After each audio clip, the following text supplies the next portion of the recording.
விஜய் தனியா நிக்கிறாரு. ஏன்? ஏன்னா யாருமே வரல. பனையூரை சுற்றி மர்ம சுவர். தலைகளின் தகிடு தத்தும்.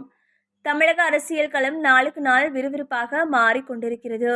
அடுத்த சட்டமன்ற தேர்தலை முன்னிட்டு கூட்டணிகள், தொகுதி பங்கீடு, வேட்பாளர் பட்டியல் என பரபரப்பு சூழல் நிலவி வரும் நிலையில் நடிகர் விஜய் தலைமையிலான தமிழக வெற்றிக் கழகம் 234 தொகுதிகளிலும் தனித்து போட்டியிடும் முடிவை எடுத்துள்ளதாக வெளியாகியுள்ள தகவல் அரசியல் வட்டாரங்களில் பெரும் அதிர்வை ஏற்படுத்தியுள்ளது. தமிழகத்தில் தற்போது உருவாகி வரும் அரசியல் நிலைமையை பார்க்கும்போது இது வழக்கமான இரு கட்சி போட்டியை தாண்டி 4 முனை போட்டி எனும் புதிய பரிமாணத்தை உருவாக்கும் என்று மதிப்பிடப்படுகிறது. இதுவரை எந்த கட்சியும் அறிவிக்காத வகையில் விஜய் தனது கட்சியின் முதல் மாநாட்டிலேயே கூட்டணிக்கு வரும் கட்சிகளுக்கு ஆட்சி அதிகாரத்தில் பங்கு வழங்கப்படும் என பேசினார் விஜய். இதனால் காங்கிரஸ் உள்ளிட்ட கட்சிகள் தமிழக வெற்றிக் கழகத்துடன் கூட்டணி அமைக்கலாம் என சொல்லப்பட்டது.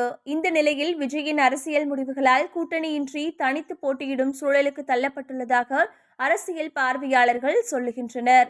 தற்போதைய திமுக தலைமையிலான கூட்டணியில் காங்கிரஸ், இடதுசாரிகள், விசிக, மதிமுக உள்ளிட்ட கட்சிகள் இணைந்துள்ளன.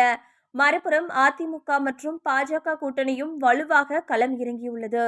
இதற்கிடையில் வழக்கம் போல் தனித்து போட்டியிடும் நிலைப்பாட்டை தொடர்ந்து கொண்டு வரும் சீமான் தலைமையிலான நாம் தமிழர் கட்சியும் களத்தில் இருக்கிறது.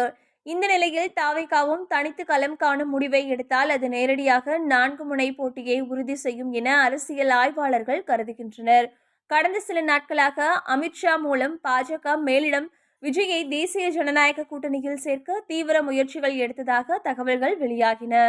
தமிழகத்தில் திமுகவை எதிர்கொள்ள விஜயின் வாக்கு வங்கி முக்கியம் என பாஜக கருதியதாக கூறப்படுகிறது. இதற்காக ஆந்திர பிரதேச துணை முதல்வர் பவன் கல்யாண் வழியாகவும் தொடர்பு முயற்சிகள் நடந்ததாக அரசியல் வட்டாரங்கள் தெரிவித்தன. ஆனால் இந்த பேச்சுவார்த்தைகளில் விஜய் தரப்பில் முன்வைக்கப்பட்ட நிபந்தனைகள் அரசியல் வட்டாரங்களை ஆச்சரியத்தில் ஆழ்த்தியது. 90 தொகுதிகள் ஒதுக்கீடு, மேலும் 2.5 ஆண்டுகள் முதல்வர் பதவி வழங்க வேண்டும் என்ற கோரிக்கைகள் முன்வைக்கப்பட்டதாக கூறப்படுகிறது. இதனை எடப்பாடி பழனிசாமி ஏற்க மறுத்ததால் கூட்டணி பேச்சுவார்த்தை முடங்கியதாக தகவல்கள் தெரிவிக்கின்றன. இதற்கிடையில் கட்சிக்குள் நிர்வாக மட்டத்தில் ஏற்பட்ட கருத்து வேறுபாடுகளும் வெளிச்சத்துக்கு வந்தன. பொதுச் செயலாளர் புசி ஆனந்த் மற்றும் ஆதவ் அர்ஜுனா இடையே அதிகார போட்டி நிலவுவதாக செய்திகள் வெளியானது. இந்த பின்னணியில் நடந்த ஆலோசனை கூட்டத்தில் என்ன நடந்தாலும் நாம் தனித்தே போட்டியிடுவோம் என்று விஜய் தெளிவாக கூறியதாக தகவல்கள் தெரிவிக்கின்றன. மொத்தத்தில் தாவேகா தனித்து போட்டியிடும் முடிவு உறுதியானதால் அது தமிழக அரசியல் வரலாற்றில் முக்கிய திருப்பமாக அமையும். பல தொகுதிகளில் வாக்கு பங்கீட்டை மாற்றும் இந்த முடிவு யாருக்கு சாதகமாக மாறும் என்பது தேர்தல் முடிவுகள் வந்த பின்தான் தெளிவாகும். ஆனால் ஒரு விஷயம் உறுதி, 2026 தேர்தல் இதுவரை இல்லாத அளவுக்கு கடும் போட்டியுடன் நடைபெறப் போகிறது. அதே நேரத்தில் ஆரம்பத்தில் இருந்தே கூட்டணி ஆட்சிக்கு தயாராக இருந்தே விஜயுடன் ஏன் யாருமே கூட்டணி அமைக்கவில்லை என்ற கேள்வியும் எழுந்திருக்கிறது.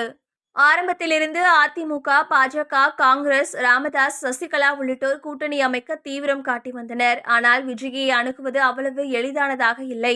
டிடிவி தினகரன் கூட விஜயை சந்திக்கவே முடியவில்லை என கூறியிருந்தது குறிப்பிடத்தக்கது. இப்படி விஜயை சுற்றி ஒரு மர்ம சுவர் எழுந்திருப்பதாகவும் அதனை தாண்டி விஜயை சந்திப்பது சாத்தியமில்லை என்பதால் கூட்டணி பேச்சுவார்த்தைகள் ஆரம்ப கட்டத்திலேயே முடங்கிவிட்டதாக சொல்கின்றனர்.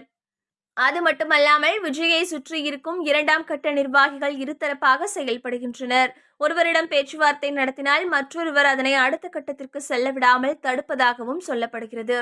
இப்படி விஜயை சுற்றி இருப்பவர்கள் விஜயின் வளர்ச்சிக்கு முட்டுக்கட்டை போடுவதாக சொல்கின்றனர் பனையூர் வட்டாரத்தினர்.